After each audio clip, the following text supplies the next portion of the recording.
right, DeeDee Catron here again for Donna Downey Studios and the Artist Gang blog.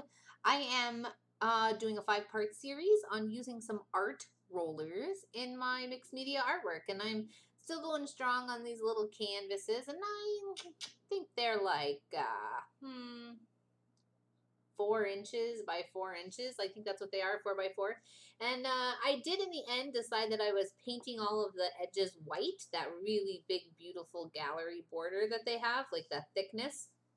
I did end up painting all of them white. So you can see here, that's what I'm working on, covering this whole thing in gesso. I am going to play with a direct application of the art rollers with paint. So you'll kind of see me experiment and test that out after I have this whole piece in a very nice, like, even coat of white gesso. I like to have I don't know, a certain type of pristine base when I start, depending on what I'm doing, of course, but just a couple coats all around. I do also paint the 4th and the 5th one completely white, and I don't think I show those two in the video, so just so you know when you watch those, I did pre-paint them, pre-gesso them, I should say. Gesso is such a great ground. It's such a good base to build upon, and it really like preps any surface, so it's pretty cool.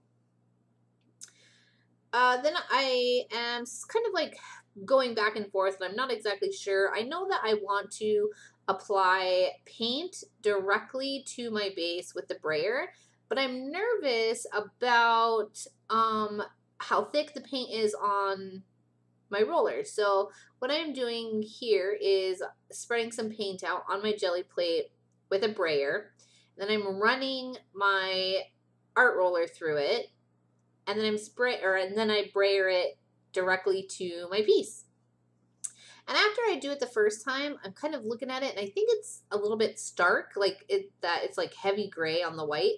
So I spray it with water to see what happens, but because the paint is so thin, not a lot happens, and I end up just wiping it off because I'm not loving it. So then I also know that because the paint was really almost dry on my canvas, that it will be dry on my jelly plate. So I reapplied it to my jelly plate. And then this time, I don't want it to be so dark, so I spritzed my canvas with water. And I'm going to run my art roller through the paint again, and then onto the background. And you can see now it's quite a bit lighter. And because the background is wet already, I now have time to actually work with the paint. I can kind of slosh it around a little bit, and I could move it and kind of push it around, and I just have more working time with it because I applied it to a wet surface. So, super cool. And then I thought, what if I instead, the reason I'm not just like putting a puddle of paint down and then running the art roller through it is because I know that it will make just a big gloppy mess. So I am spreading out the paint, and then in this case, I have applied it directly to the art roller with a palette knife. And I thought I was digging those shapes, and I thought maybe they're a little far apart, so then I kind of kept putting them down, and then I told myself, or realized, I guess, that the handle to these rollers was doing me more harm than good in this case. So I ended up taking it off the roller, and then I applied paint to it again with a palette knife, and then this time I am just stamping it like a stamp, or a clean cushion stamp, or whatever. And that is turning out pretty nice. I do think, now that I'm kind of looking back on it, I don't like that part where that line is a little crooked, but that's okay because in the end I'm happy with the overall product. So kind of get over myself there. I am taking this is the gold paint by Dina Wakley, and I am taking it and just adding a lot of water to it and creating this sort of watercolory effect. It's called an acrylic wash. And it's really, really cool, and it thins out the paint a lot and just creates like a cool sort of cloudy effect. It's really nice. And I'm kind of running that along in certain areas and trying really hard not to cover the whole thing in the acrylic wash because I do like I mentioned before, I like white space, and so I don't want to cover everything up if I can avoid it. Then I'm going to heat that dry and make sure that layer is permanent. The really great thing about working with acrylics is once they're dry, they're permanent. And then you can just keep layering stuff on top.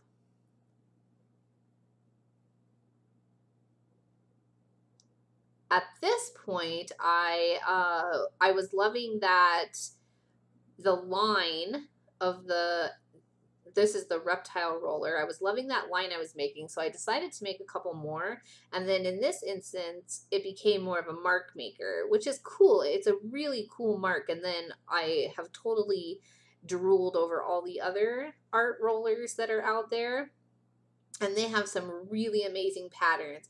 And then they're huge. So that's really cool too, especially when you're working on smaller pieces like this, because you're not getting the full effect of the pattern, but you're getting like little pieces of it, which is a whole new experience. It's very cool.